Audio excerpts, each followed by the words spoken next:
नमस्कार किसान भाइयों। आज के ये दूसरे भाग में हम लहसुन की खेती करते समय किन प्रकार के प्लांटेशन टेक्निक यूज कर सकते हैं इसके बारे में जानकारी लेंगे। तो किसान भाइयों, लगभग हम तीन प्रकार के प्लांटेशन टेक्निक का उपयोग कर सकते हैं, जैसे कि क्यारियों में प्लांटेशन करना, जो मेड़ बनते हैं उनके आजू बाजू दोनों बाजू से प्लांटेशन करना, या प्रॉपर बेड बना के उसके ऊपर 2 से 3 लाइन में प्लांटेशन करना। तो अभी इसमें हर किसी के जो एडवांटेज और डिसएडवांटेज है इसके बारे में हम बात करेंगे। अभी क्यारिया बनाने के बाद उसमें एक प्रॉब्लम ये आता है कि पानी एक जैसा नहीं मिलता है या फिर पोषण एक जैसा नहीं होता है। तो फिर इसके लिए हमें प्रॉपर टेक्निक क्या यूज करना है? जो भी क्यारियों की विड्थ है या चौड़ाई है वो 3 मीटर से ज्यादा नहीं होनी चाहिए और उसकी जो लंबाई है वो 10 मीटर से ज्यादा नहीं रहनी चाहिए। अभी आपने लहसुन की खेती करते समय देखा होगा, क्यारियों के जो कॉर्नर साइड्स होते हैं या जो मेड़ होते हैं, तो मेड़ पे लगा हुआ जो लहसुन होता है वो अच्छी तरीके से या उच्च प्रति का बनता है, साइज भी अच्छी बनती है और वो कम दिन में जल्दी बन भी जाता है। तो उस प्रकार से भी हम प्लांटेशन कर सकते हैं।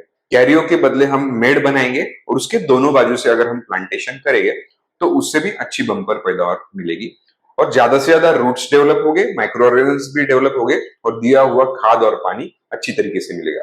कैरियो में प्लांटेशन करने के बजाय अगर मेड़ पे प्लांटेशन हम करेंगे तो जितना पौधे को जरूरत है उसी प्रकार से उसे पानी मिलता है, एक्स्ट्रा पानी या जो भी चीजें है वो लीच आउट भी हो जाती है, तो उसका वो उसमें एडवांटेज होता है। इसके बाद में थर्ड और सबसे बेनिफिशियल या अच्छी तरीके की जो टेक्निक है वो है बेड पे प्लांटेशन करना। अभी बेड पे प्लांटेशन हम दो प्रकार से कर सकते हैं। अगर हम 1.5 से 2 फीट का बेड बना रहे हैं और उसमें दो अगर लाइन में हम लहसुन प्लांट कर रहे हैं या बुआई कर रहे हैं, तो उसमें नमी बनती रहे या नमी मिलने के लिए उसकी विड्थ हम 1.5 से 2 ही फीट लगेंगे रखेंगे। उससे क्या होगा, जब हम फ्लड इरिगेशन करेंगे तो अच्छी तरीके से नमी पूरे बेड में आएगी। और अगर हमारे पास ड्रिप इरिगेशन अवेलेबल है तो फिर हम 3 फीट तक का बेड करेंगे और उसमें फिर प्लांटेशन करके 1 से 2 लैटरल हम एक बेड पे डालेंगे। इस तरीके से अगर प्लांटेशन किया जाए तो सबसे ज्यादा हमें एडवांटेजेस मिलते हैं, क्योंकि जरूरत से के हिसाब से नमी बनती है, जरूरत से ज्यादा पानी लीच आउट भी हो जाता है और खाद भी जैसे चाहिए वैसा मिलता है। माइक्रो ऑर्गेनिजम्स को अच्छी बढ़ोतरी वहां पे मिलती है क्योंकि पोरोसिटी बहुत अच्छी बनती है। तो इसके लिए मैं रिकमेंड करूंगा कि आप बेड प्रिपरेशन करके उसके ऊपर प्लांटेशन करें। फिर भी अगर आपके पास ड्रिप इरिगेशन उपलब्ध ना हो तो आप कम चौड़ाई वाला बेड बना के उसे भी फ्लड इरिगेशन से गीला कर सकते हैं या उसे नमी दे सकते हैं। तो इस प्रकार से हम तीनों प्रकार के प्लांटेशन कर सकते हैं।